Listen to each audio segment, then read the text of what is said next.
Good day and welcome to another segment of In the Spotlight. I'm Superintendent Michael Richard, and today I'm pleased to be joined by a former West Springfield student, Mizam Tamaradze. Welcome to the show, Mizam. Good morning, everyone.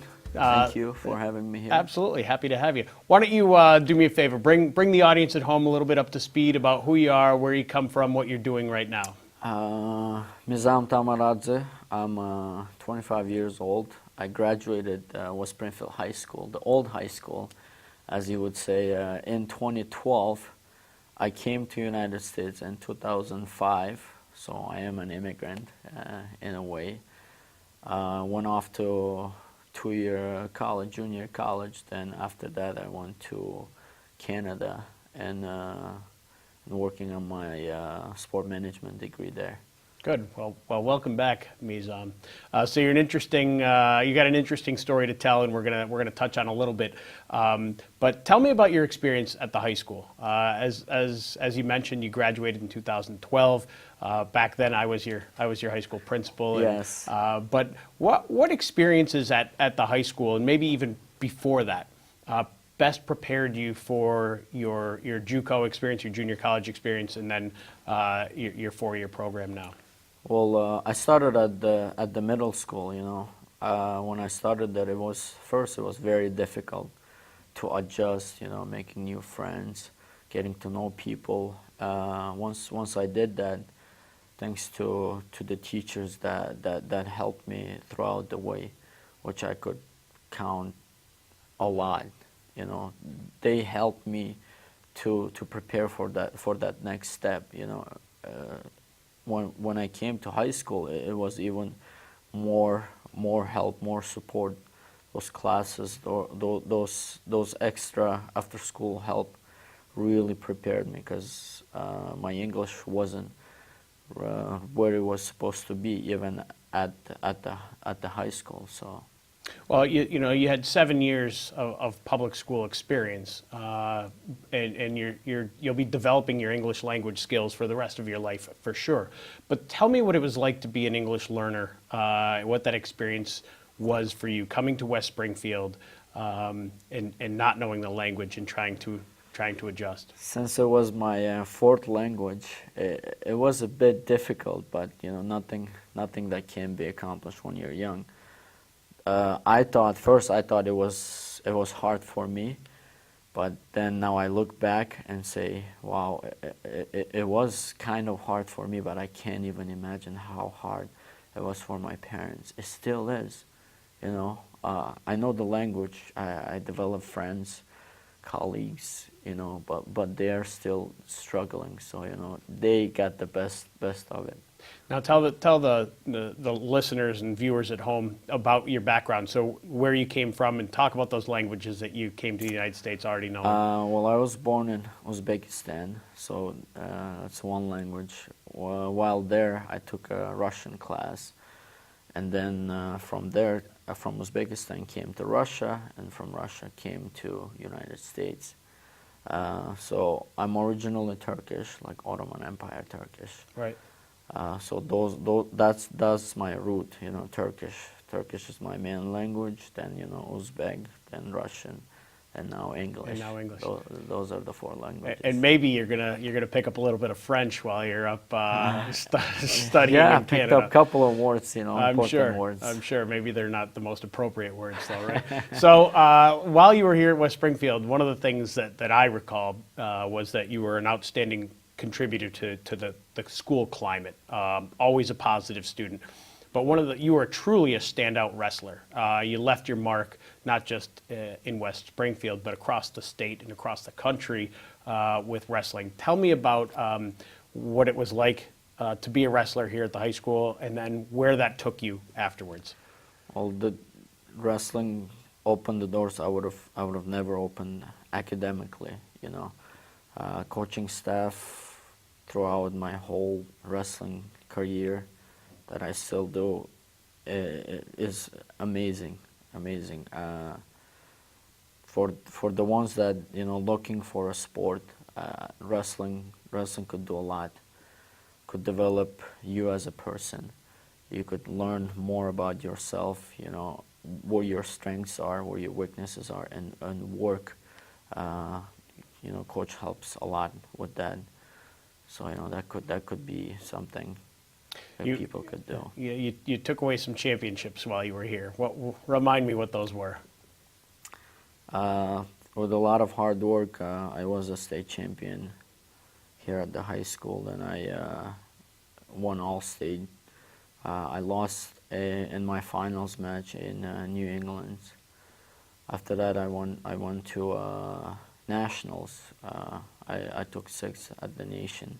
That's when I kind of hit the coach's radar. That's when I started getting recruited. Coach Tom helped me out tons. You're talking about Okay. Tom Speck. Tom Sveck. Right. Tom Sveck, one of my coaches here at the high school, still is, I think. He helped me tons to prepare for those, but I decided to stay close to home. That's when I chose to go to Springfield Tech. There I made the finals 2 years in a row, and unfortunately lost in the finals. Then moved on to Canada, and there I won the nationals, and then moved on from there. It's pretty impressive. I can tell you get a little bit emotional talking about wrestling because I think it was a big part of who you are today. Absolutely. Yeah. Well, Yes. we were always very pleased with your performances and the way you represented the high school. And now you're representing the high school in a different way. You are doing an internship in the athletics department with Mr. Doulette. Yeah. Tell me a little bit about that experience. And this is towards your sports management degree that you're looking to get. Yes, love the experience. I did not know Glenn when I first came in, but as I get to know him, such a nice guy. I learn from him a lot every step of the way.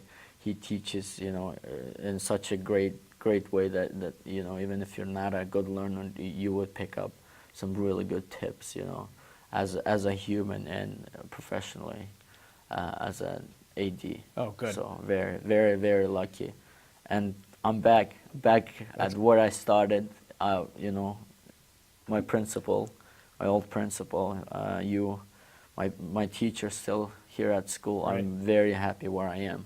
Very thankful. Good. Well, it's a great opportunity. We're happy to have you because again, you continue to represent us well. How, as a student who had some struggles academically because of language barriers and whatnot, what advice could you give someone at home about balancing work, life, school, athletics, all those things to make sure that you're giving the proper attention to each of those pieces of your life? Time management, sacrifice. You have to sacrifice something in order to achieve something else. Whether it's going out late, whether it's hanging out with friends, more than you're supposed to. Taking the right steps. Believe is huge in one's ability to do something great, and listening. Actually, listening was got me to where I am. Listening to people, listening to everybody. You could learn one small thing from everybody just from listening. Doesn't matter they're young, they're older, came from whole different backgrounds. You could always pick up something good from someone just from talking, just from listening. Yeah, there is a lot more power, I think, in taking something in than there is in doing all the talking, for Yes. sure, which is why I Absolutely. love hearing from you, Mizam. So you're back in Westside, and I heard when you started to talk about your being happy to be back here in the high school. Is this a place you want to be? Is this a place you want to stay? Or what does the future hold for Mizam Tamaradze? Future for me, home is where my family is, my friends are, which is here was Springfield. So I will be here. I will be here as long as my family, my friends, my surrounding is here. So yes, I am gonna be in West Springfield. This region, this part of the region. Sure. So for sure. Did you go to the Big E, Mizam? That's the question I've been really waiting to ask. I did. You Last did. day. The last day of the day. Big E. You were one of the 1 point however many million people who went over there. Yeah. And what's the best thing about the Big E? Best thing about the Big E, food, people you see. For kids, I think all the fun around. Yeah. It's just spending time. You know, it's something different every year. They come in, you know, something to do, some place to go to. It's just like a casual go-to place for me now. That's good. That's good. So you've got a busy workload. We were talking before we came on air about your schedule, starting early with an interview with me, staying late to manage soccer games and football games and such. But you're excited to do it. You love it. We love having you there. We hope to keep you around for a long time. Thank you. Sure. So when we wrap up every segment of this program, Mizam, I get the opportunity to ask you, who would you like to see featured in the spotlight? So this is your chance to pick anybody, and we're going to get them on the list and hopefully drag them into the studio to sit down for a few minutes. That would be fabulous. I have someone in mind actually. One of my best friends. He's a brother to me now.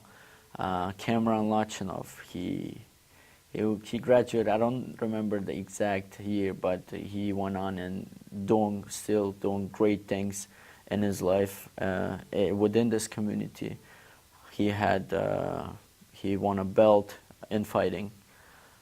He fought a couple of times in Bellator. He is actually fighting this Friday, the 12th, as well.